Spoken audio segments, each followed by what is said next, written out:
Hello, everyone, and welcome to a brand new episode of the Jams and Tea podcast, where we spin the jams and spill the tea.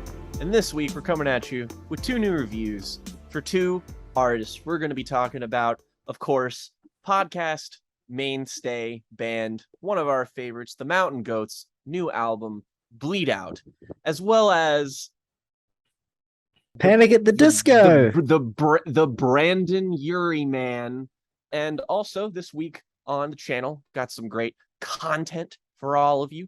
We had a video where we talked about Colin Stetson's album To See More Light, the saxophone goat, as the thumbnail says. And we have the newest episode in our national retrospective where we cover Alligator with August. My favorite national record. So check that video out because we go deep on every song. That's right. We do everything here for you. Join us on our national retrospective where we go balls deep into Matt Berninger. Finally. Let's get into what we've been listening to for the past week, as we typically do at the beginning of each of these episodes. Jake, what have you been listening to? I have listened to probably the highlight of my week, just in general, is I finally sat down and listened to a duo that I've been meaning to listen to for a long time, that being Dalek, the industrial hip-hop duo. They are sort of a consistently considered a sort of pioneer for movements that would eventually the most common comparison I see them to is sort of the predecessors for, like, Death Grips and what have you. But I mean, the real close comparison, in my opinion, is Clipping. I listened to their album Absence. Oh my god. Once again, might I say, if you like Clipping, oh boy, you're gonna be at home here. Holy shit, this was so fucking good. I mean, it like Clipping and also Backwash, another really big influence on there. It's just like, hey, what if all of these hip hop beats were just loud industrial metal? And also just the lyricism, the flows, the delivery. It's pitch fucking perfect. This guy, why is he not in like top tier goat conversations more often? Like, fucking give me a reason. Give me one. I want one. It's also like, it is very similar to Clipping in a lot of ways, and not that Clipping can't make harrowing music. They absolutely can. Is that Clipping also have a sense of like camp and theatricality, and they like old horror movies and shit. Dalek, on the other hand, is just nothing but great, deep, grimy, disturbing shit. It's a lot of like the lyrics are like really conscious, but like just the way he talks about everything is terrifying. And there's also just like bits of like noise tracks in here. I mean, like, there are songs on this album just straight up sound like Nine Inch Nails. Like this, it sounds like The Fragile if it was a hip hop album, which I mean kind of makes sense because Dr. Dre produces a beat on Fragile. But I mean, not for nothing, this is a project that I'm convinced basically everyone I know would like. I'm very disappointed that a band called Dalek doesn't have an album called Exterminate, but it's fine. A little tiny bit. I'm disappointed in you.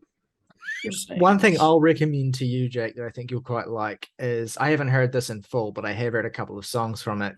The album The Brotherhood of the Bomb by the band Techno Animal. They have a split EP with them. They were originally like a kind of sort of trip hoppy ambient band, but they eventually became industrial hip hop. And their last album which is this record, and The Brotherhood of the Bomb, is straight up industrial hip hop. Dalek's on this album, I'm pretty sure. So is LP. I haven't heard that song though. But shit. Anyway, this thing, from what I've heard, I think this would be really, really up your street as well. Like, there's a lot of great sort of like collisions of industrial music and hip hop music in the 2000s that a lot of, before this big wave in the last decade that we are most familiar with. So it's cool to kind of be going back and appreciating those influences a little bit more. I need to listen to Dalek though.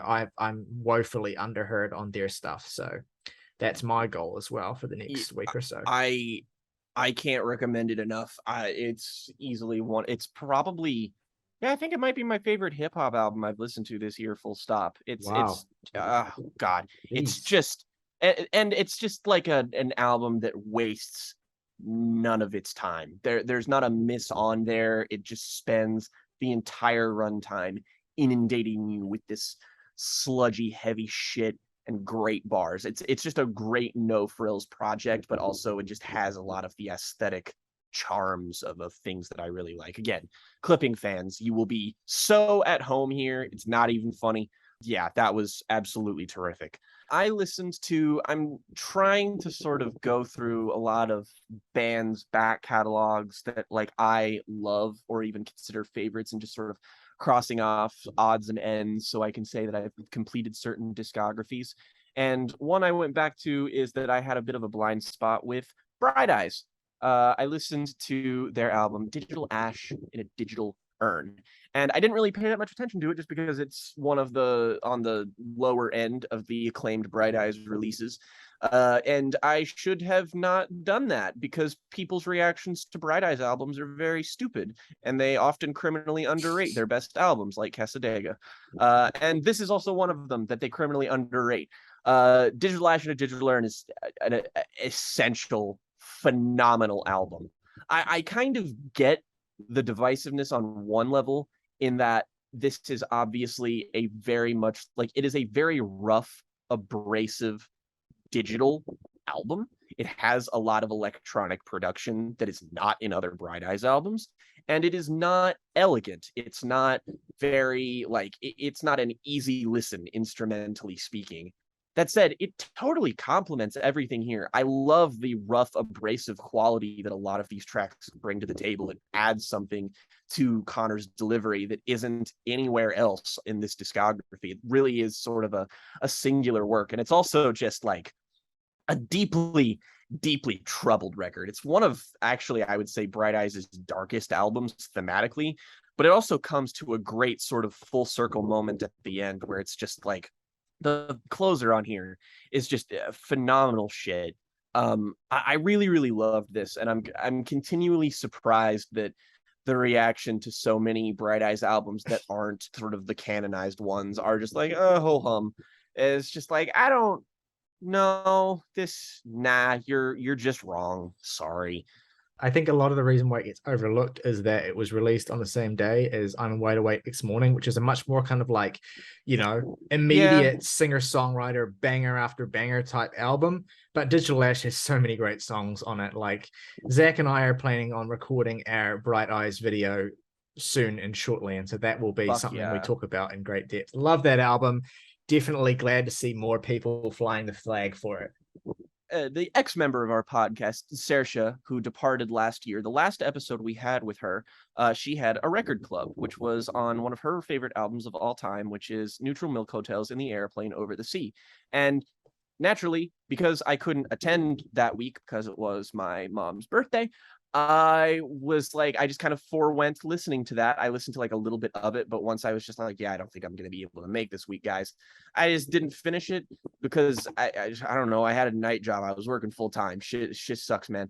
But I was just like, I need to go back and listen to that just so I can actually like listen to that episode and decide where I come down on this album, just because that was a album that everyone liked, but it was one of our like most divisive liking albums. Like, you had pretty much everybody on the spectrum of opinions on that album, and as is my want to do, I land firmly in the middle of basically everybody.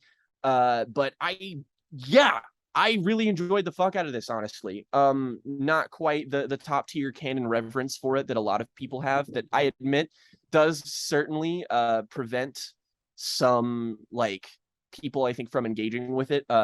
I've actually had an idea for a video or even a series of videos where I basically trawl through Rate Your Music comments and find the most unhinged ones, because there was one review for In the Airplane Over the Sea that I read that was just the most self-indulgent, narcissistic, like bewildering take I've ever read about an album. It was just like, boy, you guys really like to jerk this album off, huh? It's just like it's written with this positively incendiary little shit gremlin tone, and I'm just kind of like, why? Like, I more than understand not thinking that this album is the masterpiece many proclaim it to be, but also like, simmer down, fella. This is an album that still has songs like Holland 1945, which is just God. As to quote Morgan, I'm going to be thinking about that little boy in Spain playing a piano filled with flames on my deathbed, because What does it mean? that shit isn't. I don't know, and I kind of don't want to know. But I do really love the whole album kind of front to back, even if it doesn't like always hit its particular highs for me specifically. But and another interesting quality is that a lot of people seem to like really can't get past Jeff Mangum's voice. And like, I mean, I've certainly heard like worse sounding or more abrasive voices even in folk music. I mean, fuck, there are earlier records where John Darnielle doesn't even sound that like melodically sensible. Like, I don't know. Maybe it's a very strange album to quantify your opinion on, just because it's so revered, but also the backlash to it in recent time has been so just intense and fierce that it feels like just intangible to actually get your feelings nailed down on. But then you listen to it and it's just like, oh, this is just like a guy with a guitar and like a horn section, and it's cool. It's like, that's pretty dope. And let's see, I'll finish off here with 2 new releases. One I'll just give a brief shout out to, and that is there's a new album by sort of folk singer-songwriter Stella Donnelly. Her new album came out, Flood, and I'm not sure how popular she is in any circles. All I know is she's that pretty her first big on album like came out. indie Twitter. Yeah, I'm pretty sure her first album made rounds, and I love that album. I listened to that a ton the year it came out. I think she's a really talented singer-songwriter. And this album is also really good. I don't like it as much as her first one, but it's not for any like particular reason. I just think I just plainly like the songs on the first one more. This is a bit of an instrumental step forward for Stella. I think that she's getting a lot more ambitious sonically. She's not abandoning her sort of folksier roots, but there's a bit more ornamental Baroque production on this record that's very, very subtle. It's not overwhelming or anything. It's not like a 180, but Stella remains a fantastic singer and an even better songwriter. I think she's an essential voice in indie music, just because, goddamn, she can write songs that if you just kind of half listen to, you're like, oh, this is very like upbeat and spry and very fun and very pleasant. Then you listen to like the lyrics, and then you're just like, oh, holy shit, I want to kill myself. Wow. Okay. All right. Men really ain't shit. But the album that I listened to, it's a new release that I need to, I at the risk of beating the drum that I often beat with black metal and atmospheric black metal records, that like I don't know what has happened in the last 5 or so years that has allowed us to just be inundated with atmospheric black metal records. And so many of them are great. Like that, I hear lots of this genre that is, again, it's very standard, it's very whatever, but you know, it's still very good. But I hear even more of it that just thoroughly impresses me. And this is an essential 2022 album. Everybody who is even remotely interested in something like this, especially the 2 of you, the album False Light by White Ward. Knew nothing about this album and band. I saw this was doing well on the radio music charts. I saw the genre tags. I also saw that there was like post metal and dark jazz, and I was just like, okay, sure, why not? And I mean, to be like, to be upfront about it, this is just like this side of Panopticon and Death Heaven. This is like the best atmospheric black metal record I mean, I'd put it right there with releases from those 2 bands. This is a really unique take on atmospheric black metal too. Like the first song on here fits very comfortably within that genre. It's a great fucking song. Like if you enjoyed shit like the new Bluthaus Nord album that I really loved and that Ryley loved, you'll probably be kind of at home there. It's a little bit more heavy, but it's just as good. And then the rest of the songs are just like occasionally off their fucking rocker. The vocal presence on this record is like it oscillates between like harrowing and then sometimes it's like weird Michael Gira-esque post-rocky shit. It's a little bit more tuneful, a little bit more melodic than he is, but it's that same kind of monotonous sort of delivery. But that's sort of the dark jazz element is pronounced on some of these tracks, and it is just so skillfully delivered. This is an album that assures you that a given band is going to go places. So if I don't know if supposedly there are 2 new Panopticon albums that are more or less finished right now. I don't know if they're going to come out in 2022 or not. They're supposed to. Doesn't mean that they will. But if it ends up not being the case and they don't get one, don't be too disappointed because I have something that'll scratch that itch. Morgan, anything you want to shout out that you've been listening to recently? I'm not going to talk about Colored Sands just because I want to do that and Pleiades Dust in one go. So I will do that next week. Listened to Goblin mode Ryley here. There's a clip to isolate. You were fucking like, you can pass this segment if you answer my riddles 3. What is your name? What is your quest? Is your favorite color? Is your favorite color?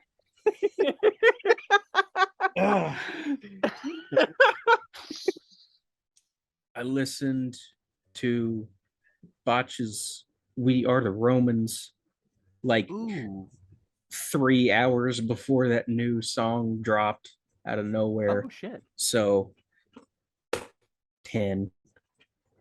I think probably its closest comparison point and one that one sees often is the early work of, and say it with me, kids, the Dillinger Escape Plan. And frankly, I would put this album above, I would put it above Ironworks, definitely, probably above Calculating Infinity, maybe even Miss Machine. I don't know.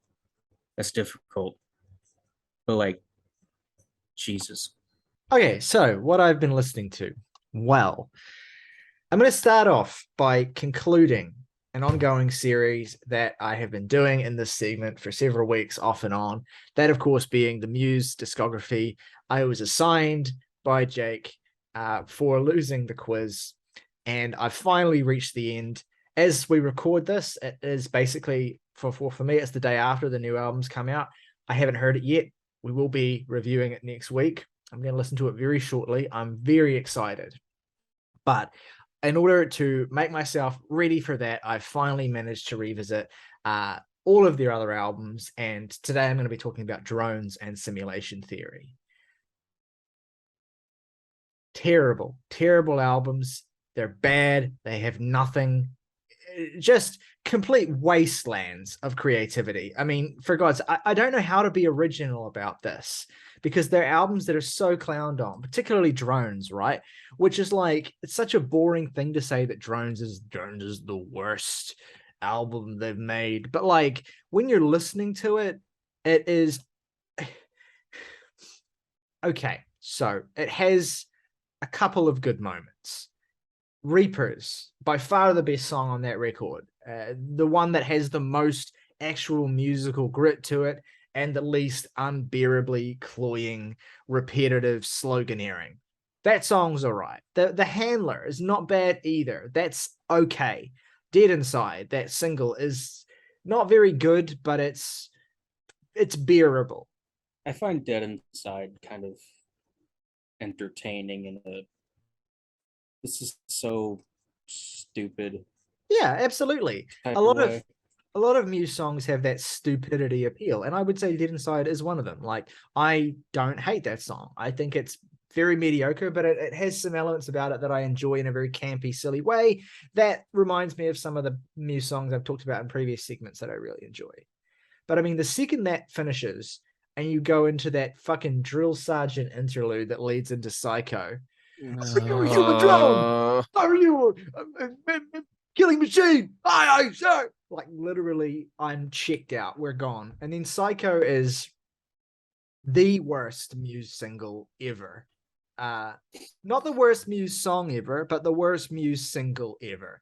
An absolute joke. I mean, I remember when it first dropped, and it was funny then, and it's not lost any of its fucking hilarity now. It's like the personal Jesus riff by way of the Elephant by Tame Impala. Two songs I love, right? I love that guitar tone on I Elephant. don't love the idea of Muse interpolating them, however. But this is just the most dumbass fucking shit. The thing is, like, I'm gonna make you. I'm gonna break you. I'm gonna make you. I feel like psycho. Like, come on. How is that not funny? And look, here's the thing, right? Is I get that, and I've spoken about this before.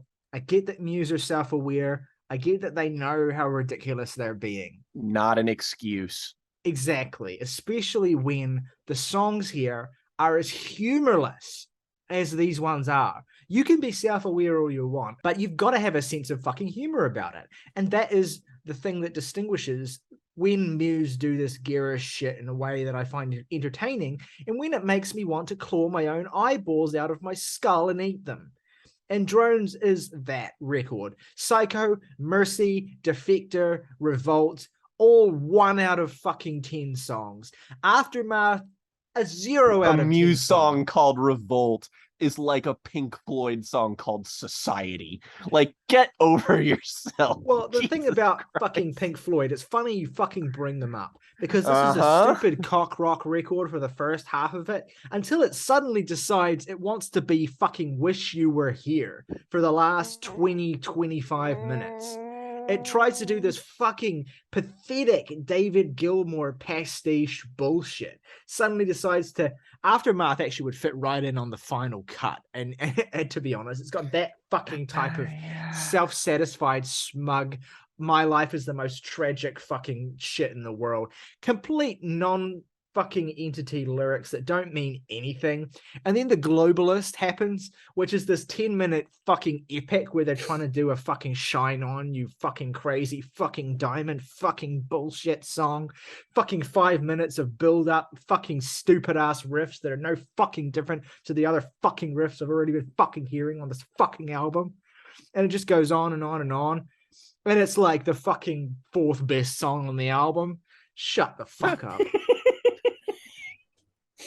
Drones is a good name for it, and that's all I'm going to say. Simulation Theory. Okay, Ryley, honest question. Because legitimately, I am so confused. Why do you hate this and like The Second Law? Let me try to explain this to you, all right? Please, bucko? I'm begging. Because I have been thinking about this, right? So, Simulation Theory. I was curious whether going back to this, my opinion would improve on it now that I was able to kind of properly articulate what I enjoy about The Second Law. And I've ended up in this weird place where I hate this album even more than Drones now. For starters, it doesn't have any songs on it that are as good as the 2 songs that I like on Drones. It has the first 2 songs, Algorithm and The Dark Side, which are passable, I guess, kind of boring and uninspired. It has Pressure, which is, I guess, the song you probably are most likely to remember from this because it was beaten to death by rock radio. I remember as well in the at the end of, well, it was my summer for me, winter for you, of the end of 2018 into 2019, I worked in a grocery store butchery for 3 months. Worst job I've ever done. Fucking hated every second of it. Completely surrounded by the most fucking thick as pig shit, stupid ass motherfuckers that you could ever imagine. at the fucking ass end of this fucking stupid country. And I had to listen to rock radio all the time. And this song was played at least 10 times a day, every day. And look, let me be completely upfront here. It's nowhere near the worst song Muse have made, but it's probably the one I hate the most, purely because of the experience I've had to endure it on. It's such a, again, it's like they're doing the same fucking ripoff of a ripoff that they've already done on 6 or 7 different albums, right? It's so stupid. And the rest of the album completely flatlines from there. And not only does it flatline, it goes and explores some musical ideas that are so garish and so ill-conceived that it's kind of awe-inspiring. And I get what you're fucking thinking. You're thinking about, what about Muse Step on the second floor? Wasn't that suddenly cool for some reason? Well, if you cast your minds back, you'll remember that I had a fucking ceiling with the Muse Step stuff on the second law. Some of it I liked, and some of it I didn't like. And here we have Trap Muse, all right? Trap Muse, not just 1 or 2 songs as well. It's a very consistent theme, trap-flavored hi-hats coming through this. And let me try and make myself absolutely clear here. With Muse Step, with the synthetic electronic elements on the second law, they were thoughtfully integrated. They fit in the mixes of the songs. They were actually produced. There were moments where they were more garish and ill-fitting than others, but it didn't feel like they were being retrofitted to the songs that already existed. It felt like, okay, they conceived these songs with this in mind. And Madness does that well enough or subtly enough to not completely overthrow the song. Whereas these songs are like, it's not even just Muse goes trap. It's that Muse throws a fucking trap beat in the middle of a song that's like a fucking rock opera bullshit fucking 80s pop rock pastiche. It's already ripping off. No, shut up. Let me talk. It's already ripping off fucking 3 or 4 different eras of vaguely pastiche fucking remember when bullshit genres that were never any fucking good at the time anyway. You might as well be doing a fucking Guns N' Roses song for all I care. Like, it's smashing together 3 genres no one ever fucking liked in the first place, and then fucking just trying to fucking make that shit make sense. Matt Bellamy has some uninspired lyricism. Matt Bellamy has some cliche lyricism in some of these later Muse records, and it's whatever. It serves the song. When I tell you the lyricism on this album is beyond cliche and literally brain cell destroyingly dumb, I am not joking you when I say the lyricism on this album made me want to fucking cut my right hand off so I could never write because I was so ashamed of the English fucking language.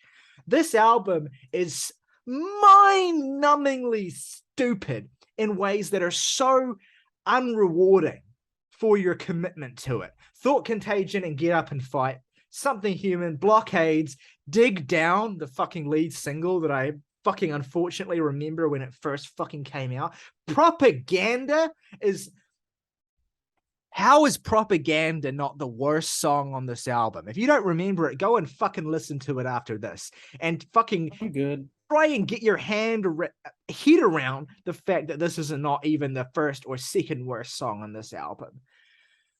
I hate this so much. I hate this more than most things that we have reviewed on the show in any format. This album made me literally want to throw up. It was that bad. And I'm sorry if that can't be reconciled in your animal brain with my enjoyment of the dumbness of the second law. But look, that album has grit. That album has passion. That album has actual, commitment to its stupidity. This is just, it's AI generated. Every single song is AI generated Muse fucking type beat bullshit retrofitted into some garish aesthetic that makes fucking Neil Young's Trans look like Daft Punk. Shut up. Anyway, on the entire opposite side of the spectrum, I gave out a new 10 this week. to an album that I think I heard bits of it through the years. It's a classic piece of progressive electronic music, super influential from the early 80s by an artist by the name of Manuel Gutsching, who was in the fantastically influential electronic and krautrock, psych rock band Ashra Temple, very influential band of the 70s. And then he went his own way and made the absolute masterpiece that is E2 E4, an album that came out in 1984 and is essentially one of the great blueprints of electronic music. It is a single 59-minute track, inexplicably split up into parts on streaming services. I don't know why, because there's no discernible change that happens when a new track starts. It is one continuous piece of music. It is very minimal. It's very Steve Reich-esque, continuous, repetitive synthesizer motif for an hour, where essentially Manuel is just kind of riffing and exploring different textures. And then in the second half of the piece, he introduces this gorgeous, clean guitar that he essentially just riffs on for the last half of the piece. It's very simple. It's very laid back. It is musical perfection. This has soundtracked so much of my week. It is gorgeous. Yes, it's fairly monotonous in its basic construction and doesn't go through a lot of change, but there's always some kind of modulation happening. And then when the guitar comes in, it just becomes this blissful, like Mike Oldfield-esque exploration of the most fucking beautiful sounds that you've ever heard. It's a perfect album to run to. It's a perfect album to write to. It's a perfect album to work to. It is a perfect album. It is one of the great statements of electronic music. It is one of the foundations of the principles of, I guess, modern house music in a lot of senses. Yeah, a lot of important electronic and dance music came before this, but this is such a singular work. It's such a work of breathtaking beauty. It's like the electronic equivalent of, Phil Elverum's microphones in 2020. Actually, I guess that would be Prefab Sprouts. I'd call them megahertz, but this has its own character and beauty to it. It's gorgeous. I cannot recommend it enough.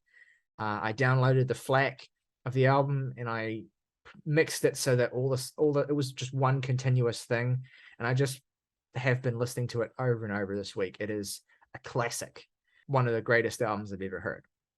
And on the other side of the spectrum, yet again, veering backwards, I'm saving this for last because it's going to transition into our first segment of the day proper, which is to say that I listened to the first two Panic at the Disco albums this week. A Fear You Can't Sweat Out and Pretty Odd. I'd heard bits and bobs, particularly of Fever before, but I wanted to kind of reestablish how do I feel about these records now at this particular stage of my life. And also I'll start with A Fever That You Can't Sweat Out. It's a pretty good album. It's a pretty good, pretty fun theatrical pop rock album. It's not great. It definitely pushes past its strengths and kind of outstays its welcome a little bit.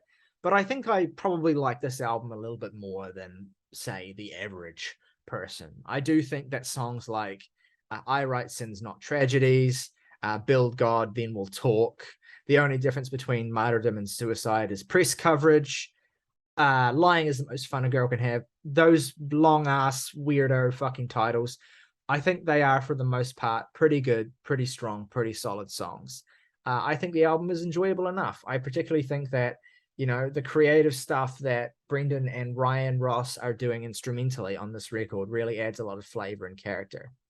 I will say, though, I think that with their second album, Pretty Odd, both of these artists found what they do best, which is not pop punk, which is not in any sense anything related to that. But it is sunshiny pop rock in the vein of ELO, Dukes of Stratosphere, Beach Boys, Zombies, all those sorts of bands.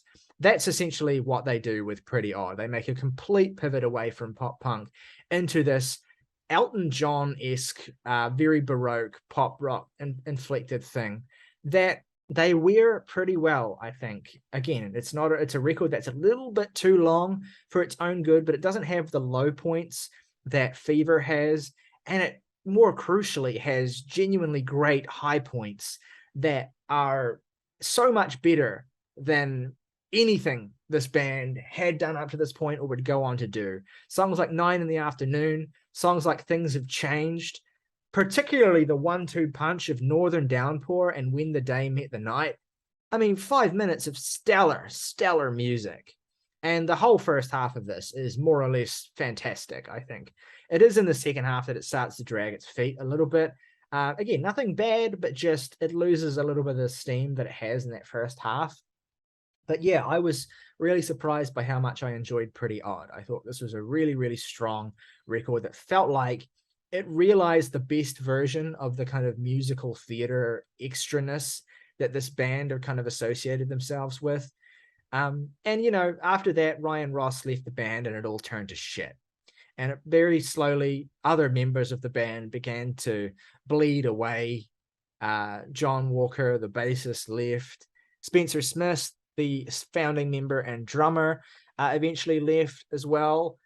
And it eventually became the Brendan Urie Show. Which brings us to the first album that we're reviewing today.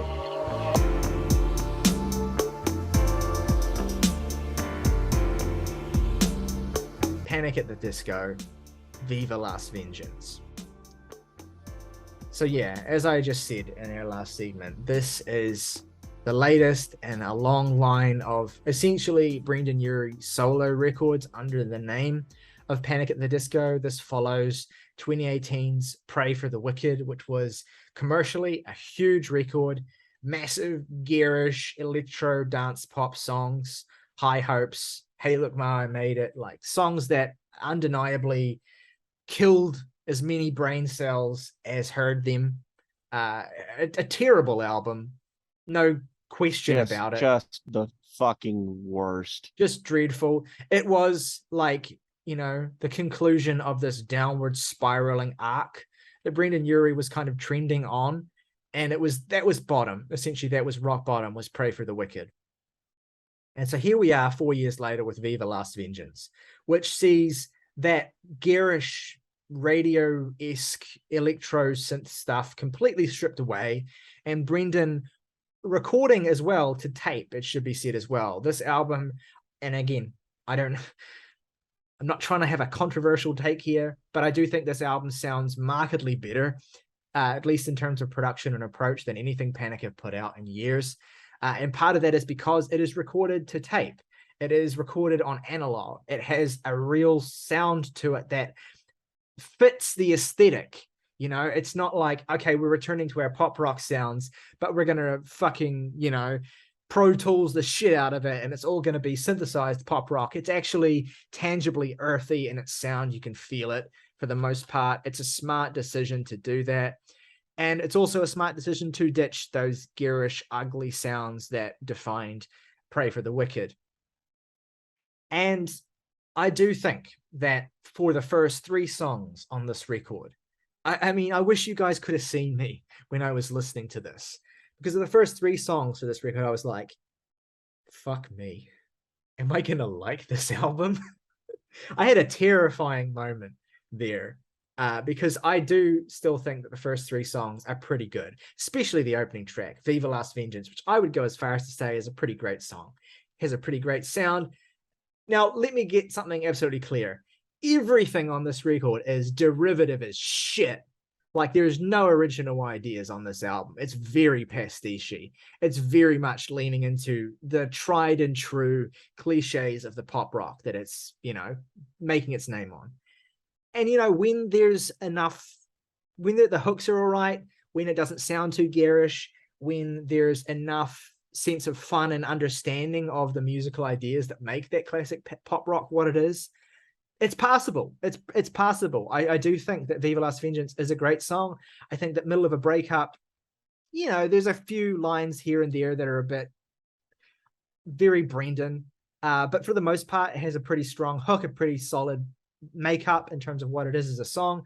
Don't Let the Light Go Out, I think, is a really classic sort of, post-Steinman-esque, very 80s piece of melodramatic pop rock that I, begrudgingly enjoy.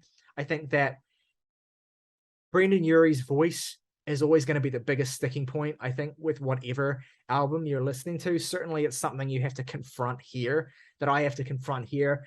He's not a very good singer, but I have to say that he understands, at the very least, in moments like Don't Let the Light Go Out, how you do sort of have to sell a song like that.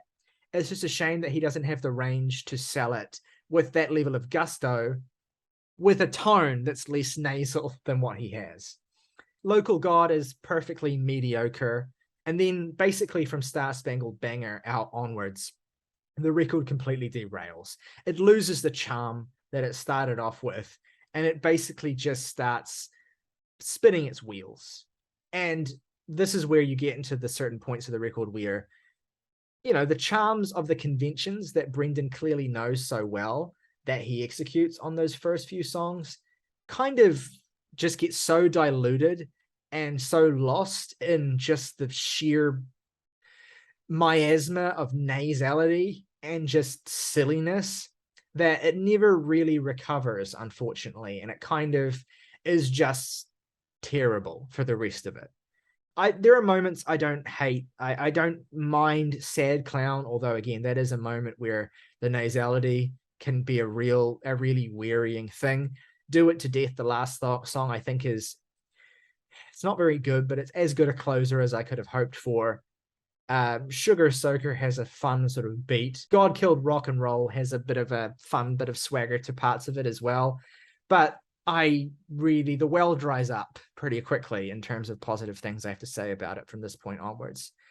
Star Spangled Banner is like, it is, every genre pastiche gets the Halsey's New Americana that it deserves.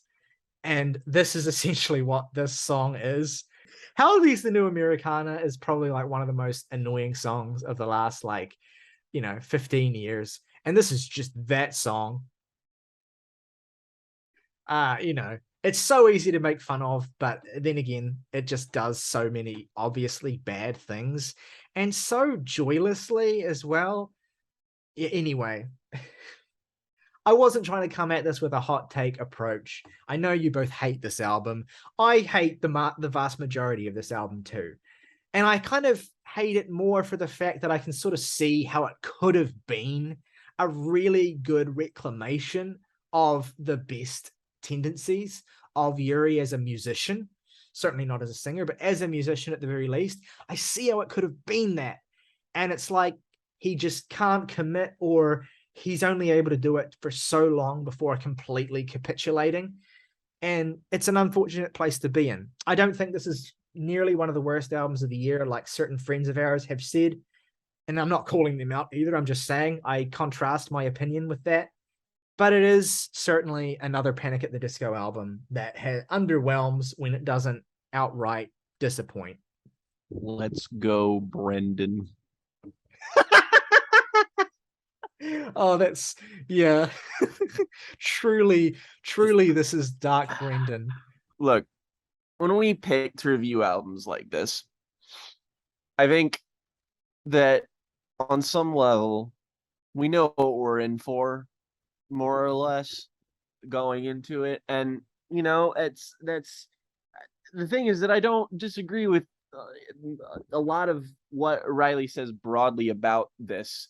It's just that its mileage is significantly less, or significantly more limited with me, in that the musicality of this on the most fundamental of levels is pretty good. I will take more vibrant analog sounding instrumentation over the god awful electronic sludge of the last record any day of the week. And frankly, there's a lot worse things you can be than annoying in the year of our Lord 2022. Arcade Fire very much proved that point very well. And the best compliment I can levy at this is that Brendan Urie sounds like he wants to be there. The musical construction of it is confident, and that's all it is just nothing but unearned confidence. I somewhat understand having some songs on this album that you're like, oh, this is, this is perfectly enjoyable. This is okay. I would agree if they weren't against me new wave levels of chorus repeat, chorus repeat, chorus repeat, chorus repeat, hook repeat, hook repeat, hook repeat, hook repeat. Fucking Jesus Christ. Viva Las Vengeance. Brandon, what are you saying? What are you talking about? I don't know what Viva Las Vengeance means.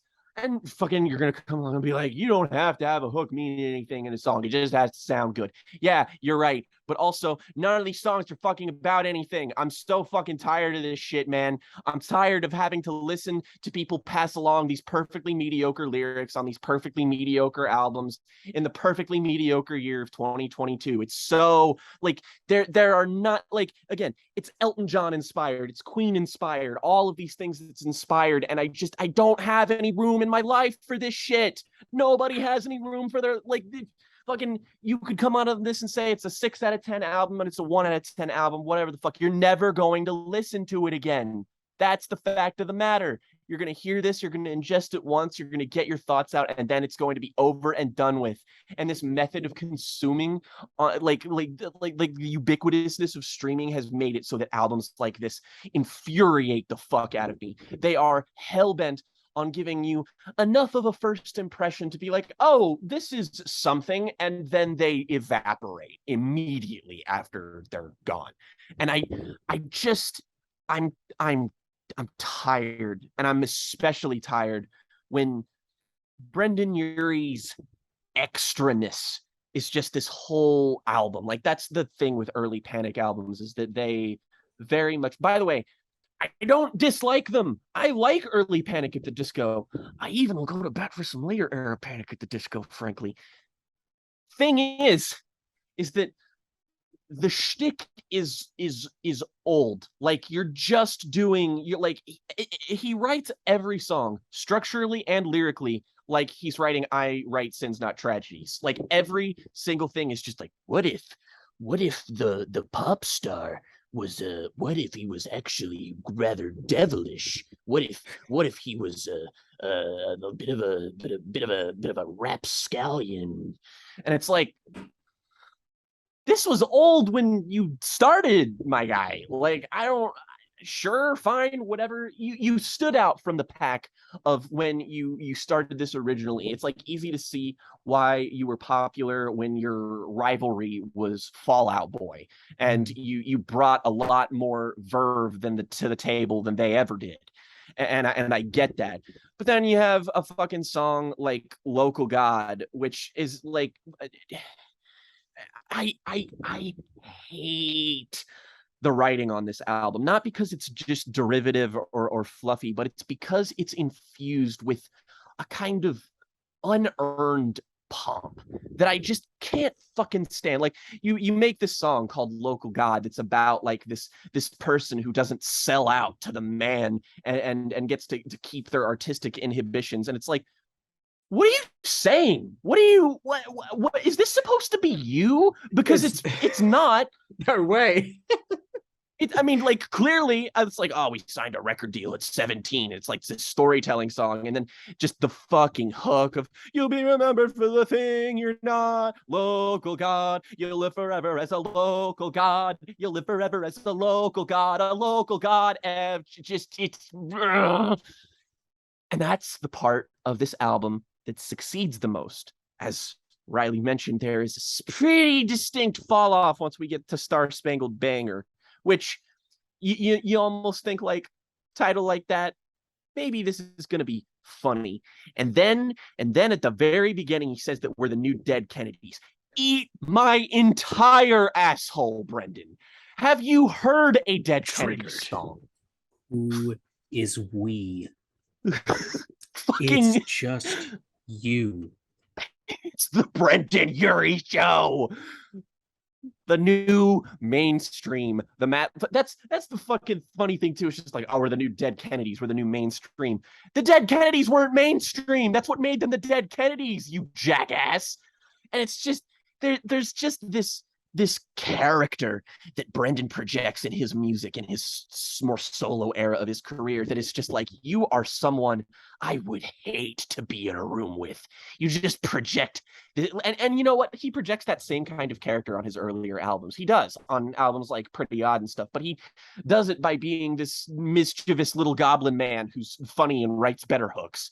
And now it's just like, oh, do you want to hear Queen if Freddie Mercury was a less good singer? It's like, that's what this is. This is the game. This is fucking News of the World if it was, you know, written and performed by a C- version of everyone who was involved with Queen. Say It Louder is basically a continuation of that as well. Like, it's just this whole thing about like, yeah, we made it against all odds. Choose your weapon of choice, your beautiful voice. Like, bro. It's like this album is like tripping over to congratulate yourself. And like, you had a song on your last album called Hey Look Ma, I Made It. That was your fuck the haters song. Like what are like Brandon Urie has no artistic singularity whatsoever. It's not a matter of the fact that he's derivative. It's just like, if you take, you know who proves this, who comes from a similar scene, who started in a similar place and had a similar level of talent, is that it's the complete opposite of Brendan Flowers, who started off in both this Las big, Vegas bands as well. The Killers and they sound like Las Vegas bands, and they both went on to do things that I think were very comparable in terms of both like their level of success and then subsequent deflation. But as Brendan has adopted a more pastiche sound and spirit, he has used that to embrace who he is on like a deeper artistic level. He's basically unearthing a new strength that he didn't have before, whereas this is just Brendan Urie doing exactly what he has done the whole time. And then there's just fucking like Sad Clown. I can't fucking stand this fucking song. It's just, it's a such, it starts off as this fucking mopey, just fucking like, oh, I can't play the guitar, I can't blah blah blah, and then you get lyrics that say, did I see Maggie holding Gloria? And my first instance is that it takes me to the song Gloria off of the Deer Hunters Act 5, and I'm just like, God, this is just you if you were better. Why am I not listening to this right now? And then there's just fucking like there's fucking like they even actually mentioned Pagliacci on this fucking album, and then there's just the fucking Vincero. And it's that over and over and over. Protest songs in response to military aggression. Protest songs in response to military aggression. Big deep cut reference there if anyone at home gets that one. I want to shout out one of the funniest songs on this record to me, which is Sugar Soaker, because it has all these references to bands and the lyrics, and they're so funny. The bands they choose to reference, like, give me Velveteen Metal, STP, like Stone Temple Pilots. Like, where did they come from? What the fuck do they have to do with anything that you do? Like, there's at least like ELO. You're invoking ELO. The ELO. Stop. The ELO reference makes sense because like they've always clearly, especially on records like Pretty Odd, they're taking from ELO and what they do and their sound. But like, I mean, it makes sense, but it would be like if Greta Van Fleet name dropped Led Zeppelin. It's like, yeah, stop telling me what I should be doing instead of listening to you. Yeah.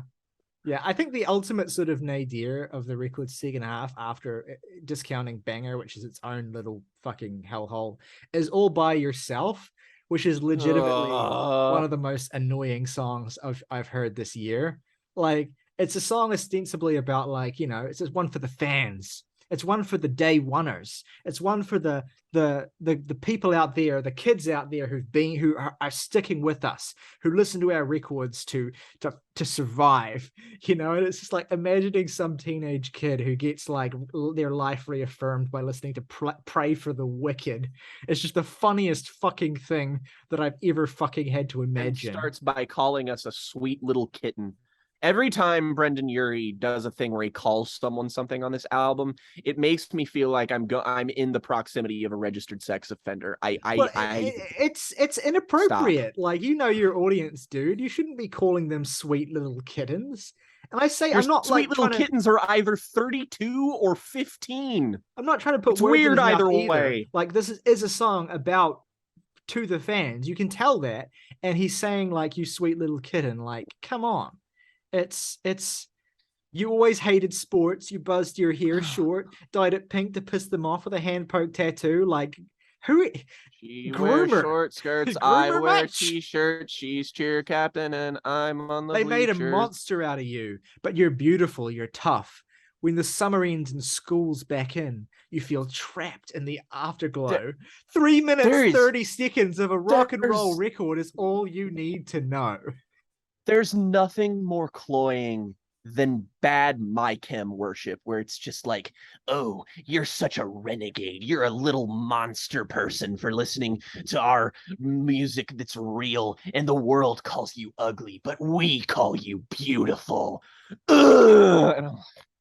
Maybe I'm just old, man, but look, I still love shit like the Black Parade, and this sentiment is just so fucking like, it's so patronizing. It's like, you're so fucking special. You ever want to tell an album to shut up? Like it's like a person. So like it's like a person in your life that just talks too much. This album is the screeching theater kid of music. Everyone named Brendan is just some fucking... Your parents just didn't know how to spell Brandon. Brendan is not a name. Brandon is the name. Brendan is a fucking misspelling. People still listen to this band? How do they still have a record deal? What is this? So, this last time you talked to someone and they were like, oh, I really dig the new Panic at the Disco album. It's not a thing that people say. I mean, the last time somebody said that was probably Vices and Virtues, and that album sucked too. Fucking Vices and every fucking like lyric and title that this band comes out with is just like with a wink and a nod, and just my favorite one. My favorite one is "Too weird to live, too rare to die." It's just like Brendan Urie, as if the concept of queer baiting was a person. He's like smoking a cigarette on that album cover, but the cigarette smoke is a rainbow. Oh God, it's like Ryan Murphy wrote him. There's just something so anachronistic and strange about Panic in the Disco in 2022. Panic in the disco. At the disco, in the disco. On the disco, around the disco, within the disco, under the disco. What I will say to end position in the place in the house. Yes, there we go. What I will say to end this off is that I think Panic at the Disco, through their entire run, and now maybe more than ever, are the perfect encapsulation of Las Vegas to a certain extent.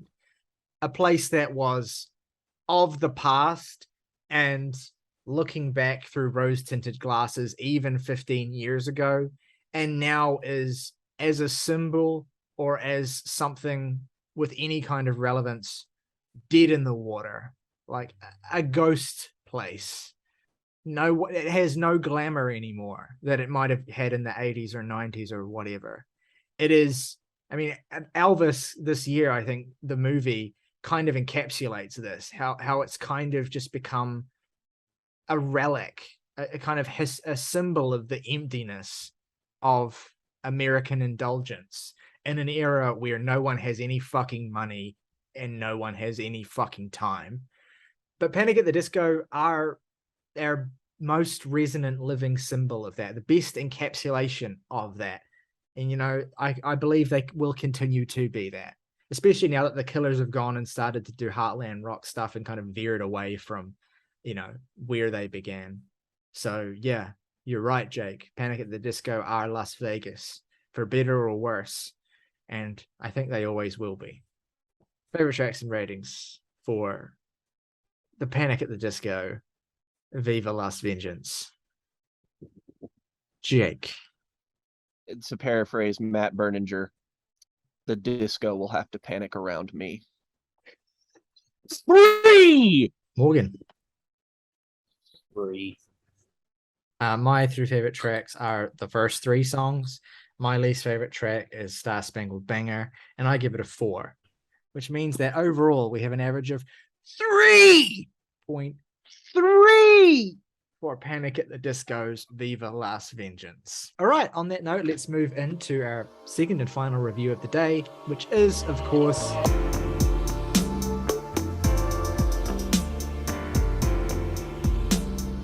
the new album from the Mountain Goats, Bleed Out.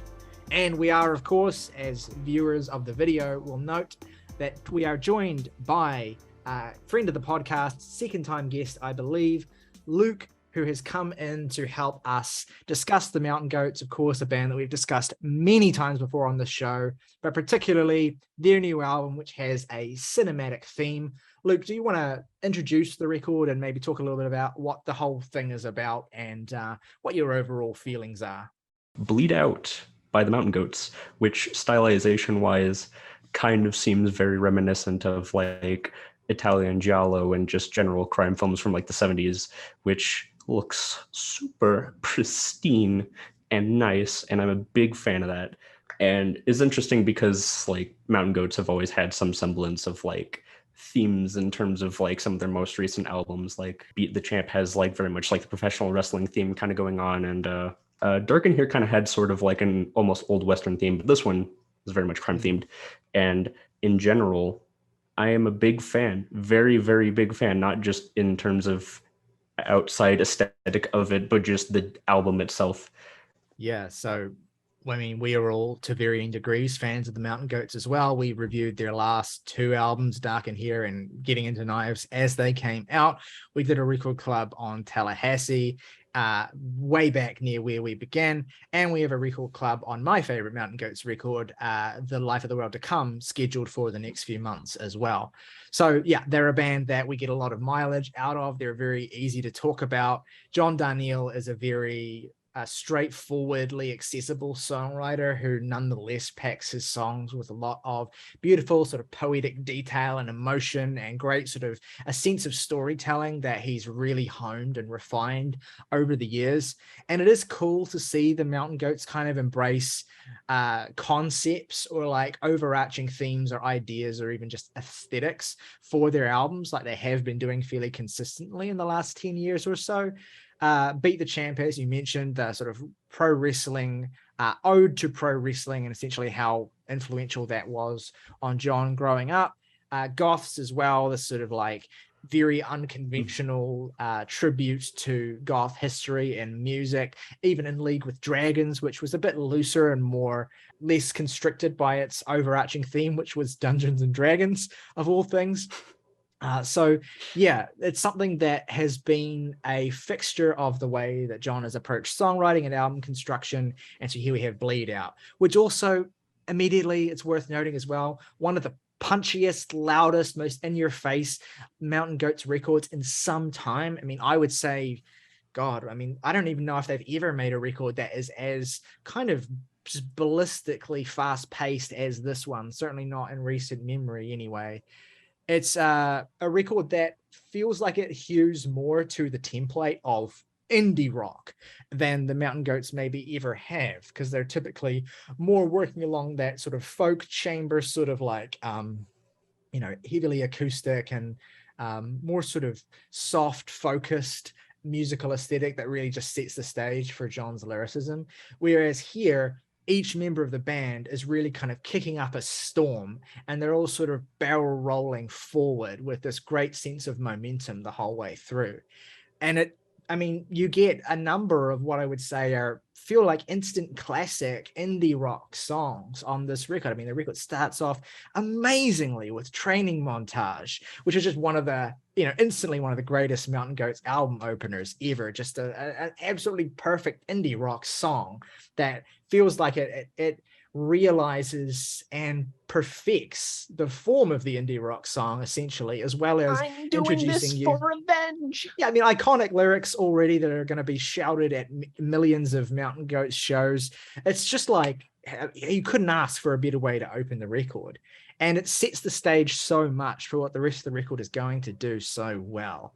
And it is worth shouting out. I try to make a point of doing this each time we talk about the Mountain Goats, but this, more than ever now, is not just the John Daniel show. Like, the other members of this band are so crucial to how they sound, particularly Peter Hughes, the bassist, John Worster, the drummer, and Matt Douglas, the saxophonist, flautist, clarinetist, guitarist, keyboardist, multi-talented mastermind. I mean, this is a 4-piece band.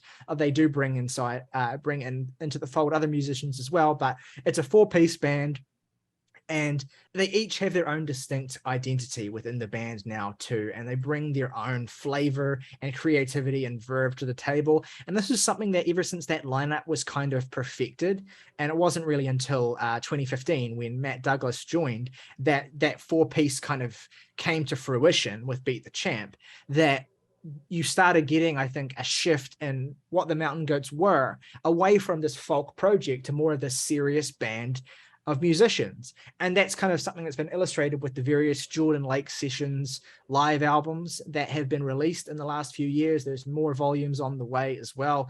And these projects that give a more fulsome sound, a more adventurous sound for this band. And Bleed Out feels like just kind of exactly the record you would want them to make after an album like Dark in Here as well, which was, as the title suggests, more morose, more stripped back, a beautiful album that I think really holds up and has a lot of lovely nuance and subtlety to it. But to just contrast that with this album that is so much more ballistic and violent, and again, leaning into this concept that allows John to do, like he did on Beat the Champ, to explore certain motifs, ideas, cliches of a particular genre of fiction and see the different ways in which they can be applied to this way he writes songs, the sorts of things he writes songs about, which is fundamentally relationships, introspection, sadness, existing in the world and relating to or not relating to the people around you, like all these classic singer-songwriter themes that John now has the skin of horror movies, so to speak, to dress it up in. I don't think there's any song on this record where he does that more effectively as a songwriter than Mark on You, which is like the second track here, where he essentially is, he's iterating and working you through these kind of stereotypes or storytelling beats of this, slasher flick type thing, the trauma and induced by, existing and surviving that sort of encounter, but obviously applying it to any kind of interpersonal relationship where someone leaves a profound effect on you, and that may not always be good. This has like the most like songs that are physically invigorating in terms of like their discography, because like I think of Hostages and just like the point at the beginning of I'm doing this for revenge, and when it just like completely kicks in, I kind of knew from that point like what this was going to be for the rest of it. But also I kind of like how for something that has like a framework of like cinema and like filmmaking, that sort of sense, like there is almost like a sort of like cinematic progression to it where like, it has like a slow opening bit, then has its like preceding action that kind of shifts and moves in different like trajectories. But then you have the ending song, which is almost kind of like an end credits song in its own way, because it goes out for quite a bit and has this much more melodic and like melancholy feel to it in comparison to like the rest of the entire album. It was great because like at that point I was like, oh man, a Mountain Goats album, and I haven't really gotten to a song that's like gutted me yet. This is going good. And then it gets to the end and then it's like, oh shit, there it is. You got me. There we go. Yeah. I mean, Jake, you've listened to a bunch of Mountain Goats records. You have a pretty good idea of what you like about this band. Where does this album land for you, and what stands out about it? Honestly, I loved the singles, so I was pretty hyped for it just because my Mountain Goats fandom has increased a lot this year, and I really felt satisfied by this particular record. I mean, the opening run of Training Montage, Mark on You, Wage Wars, Get Rich, Die Handsome, which is also just a amazing hook. Wage wars, That get song just kicks rich, ass die too. handsome. That song's really Fucking hard. it's a relentless pace too, that like these first three songs really get you in the thick of it immediately, like in a way that I don't know. I don't really think this band have ever done an album that feels this full of momentum yet. And then it goes directly into Extraction Point, which is another one of my favorite songs on here, which this is kind of like, again, it's what you said in that it's kind of exactly the record you'd want to make right after Dark in Here, which honestly love that record still. But the sort of narrative cruxes for the songs in Dark in Here were sort of points of inaction for characters. It was them arriving at a point and then dealing with that. And a lot of Mountain Goats albums are like that, sort of like characters at a crossroads.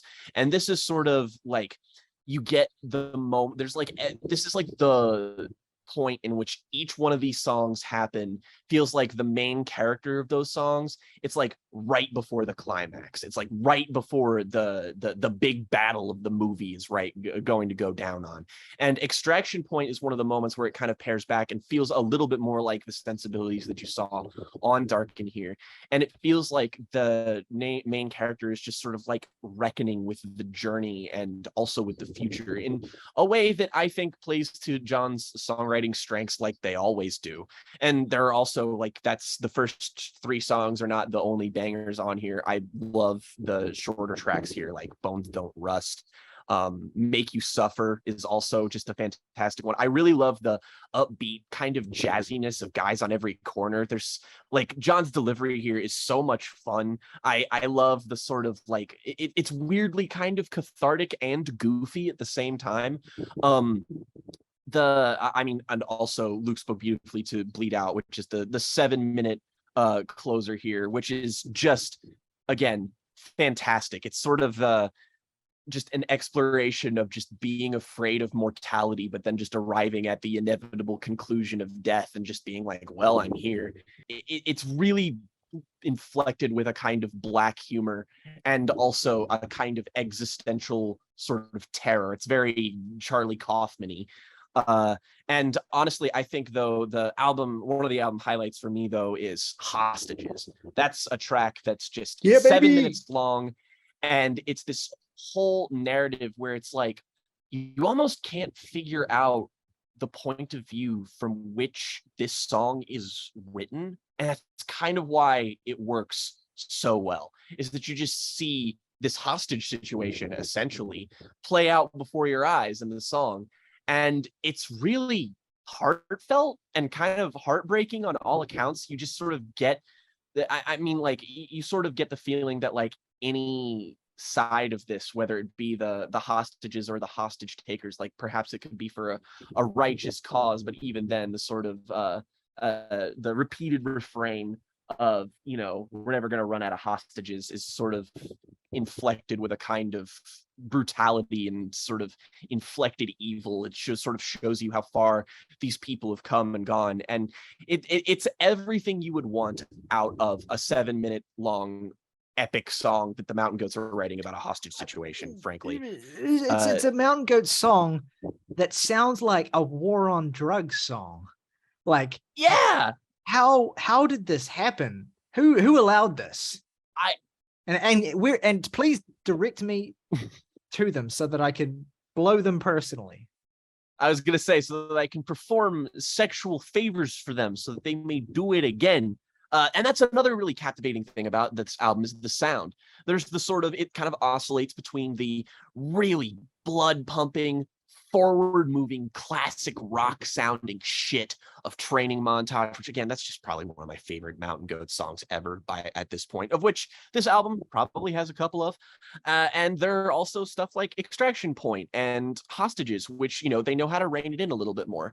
I would say that like this is a really strong release from the band for me personally. Honestly, I think this might be my favorite album they've made in a good long while, actually. I'd say that the last album of theirs that really hit me in the way that this did is like, I mean, before we even started the show, I'd say maybe like Transcendental Youth might be the last album that I liked as much as this. And I did like Dark in Here a whole lot, and this is really neck and neck with that.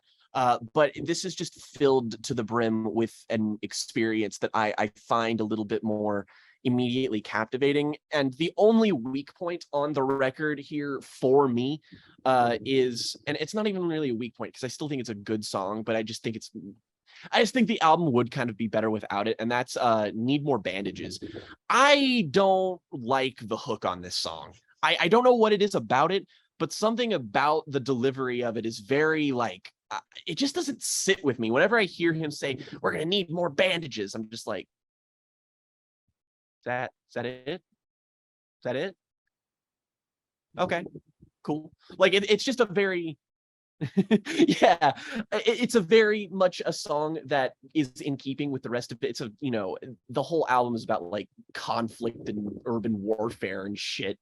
And this song just kind of does what other songs on here do, but like it's less musically interesting to me, and it doesn't fully feel like it needs that point. And I feel like the brevity of that would make this like the absolute perfect length. So it's like just shy of being like a fully realized version of itself. But then again, this is still something I thoroughly enjoy front to back.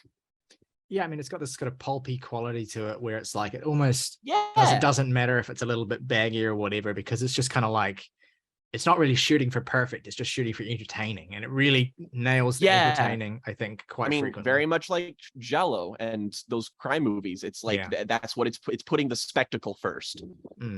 I have to say, I also really love not just the last song and how effective it is, but also the song that precedes it is like this really kind of silly country kind of fun song that like makes me just want to like, you know, jam the hell out. And then it's immediately followed by Bleed Out. And then so like immediately I'm just like, oh man, jamming times are over. I think this is a record that will age particularly well for this band. I imagine it has that sense of immediacy, but it also has a sense of underlying, I think, pathos that really, really will come through. I think I feel the same way about a lot of their recent records. But the thing is, like, they kind of had a wee bit of a slump, I think, after Goths, because Dragons is a good record, but a very inconsistent one, as is Getting Into Knives. But I think they've kind of found a little bit more confidence and a little bit more tastefulness in their album construction that they did have back when they were doing Beat the Champ and Goths and stuff. But it's nice to see that they've kind of refound that and rehomed that. It's a record I think will age really, really well. The saxophone and alternative instrument elements are integrated beautifully, as you said, Luke. Something that has been, I think, true of every Mountain Goats record since Matt joined in 2015. But it's always nice when it gets to really brush up against something that's a little bit more aggressive and hard hitting as well. So yeah, I also want to shout out the production as well from producer Alicia Bognano from the band Bully. She's a really, really great producer who has really collaborated with the band here to give them a particular space and impact that really, really, really helps the songs to hit. Like I said, a favorite of mine that I mentioned earlier, Mark on You, which I think has just got one of my favorite guitar riffs of the entire record. John did say that she was instrumental in creating that song and helping it sound the way that it does with that impact. So big shout outs there. One of the most immaculately produced Mountain Goats records. Not that there are any shortage of selections there, but yeah, I love to see this band continue to push themselves and continue to go in new directions. And it's weird that this even is a new direction for them, but yeah, I don't think they've sounded this way or they've made a record with this kind of grit to it since maybe, I don't know, Heretic Pride. It's been a really long time anyway, and I've really grown to love this record. Every time I listen to it, I like it a little bit more. Especially, I think some of the shorter tracks. The shorter tracks really have grown on me quite a bit, even if I still come back to Hostages and the first 3 songs in particular. Like Hostages is my favorite song here. I think it's one of the best songs that they've ever made. I cannot get enough of it. It's gorgeous and heartbreaking. And the closer has sneaks up on me more and more, as well as some of the most kind of devastating lyrics that John's ever written about that, you know, embracing death to a certain extent, and not even just death in the literal sense. It's like a metaphorical embracing the unknown, essentially, or embracing your vulnerability. So it's classic John in that sense, and it's a beautiful record that even if you're not familiar with the Mountain Goats, you should check out. I think it would make a really solid entry point if you're super accessible. Presuming you've already heard or not necessarily interested in going back to the old stuff, you want to hear something new, then check this one out. Alrighty, favorite tracks and ratings then for Bleed Out. Luke, as our guest, why don't you go first? Will do. I'll do least favorite track first because I know what to choose from, which is Need More Bandages and First Blood, I'd say are the 2 that I would at least mention as like ones that were my least favorite on the album. But favorite is going to be harder because like I'm definitely going to have to add Hostages and Bleed Out, even though I think that might kind of be a sort of agreed upon with most everyone here. But I think third I'd have to go with Training Montage, even though it is mainly just because I have that time with it and it still is enjoyable even after hearing it for the first time like months ago. And I'm going to have to give it between like an 8.5 and a 9, sort of in like that area. My 3 favorite tracks are going to be Hostages, Training Montage, and Mark on You. Least favorite track for me is probably, oh man, I don't know. I guess Incandescent Ruins, but I do like that song and I like what you guys had to say about it. Really a strong record from front to back. I'm going to give it a 7.5. It's very close to an 8, a record that I enjoy more and more with each listen. My 3 favorite tracks got to be Hostages, Training Montage, and Extraction Point. Least favorite is Need More Bandages, and I give the album an 8.5. All right, which means that overall we have an average of 7.9 for the Mountain Goats, Bleed Out. All right, that brings us to the end of this episode of the Jams and Tea podcast. Let us know at home what you think of either of the records we have discussed today. Panic at the Disco's Viva Las Vengeance and the Mountain Goats' Bleed Out. Thank you to Luke for joining us yet again. We hope to have them again very soon in the future. Make sure that you go and follow them on Twitter. I'll put a link to the handle. Is there anything else you want to plug while you're here, Luke?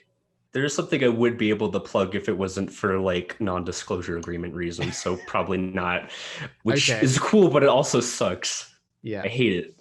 Well, go and follow them on Twitter so that you can become aware of that whenever the disclosure happens, if ever. Hell yeah. If you're listening on Spotify or Apple, you can head on over to the link in the description and head on over to the YouTube video. Give us a like and subscribe to the channel if you have not already. Let us know what you thought of the albums in the comments below as well. We want to hear from you. We love getting your comments. If you want to go above and beyond and support the channel even further, for just $1 a month, you can hit the join button, support us directly, become a member of the Jams and Tea family, get your name featured in the title call of every video on this channel. Plus, if you want to recommend us some music to listen to and talk about your recommendation, we'll go to the top of the pile. As always, though, folks, rock over London, rock on Chicago, tag Hewer, don't crack under pressure.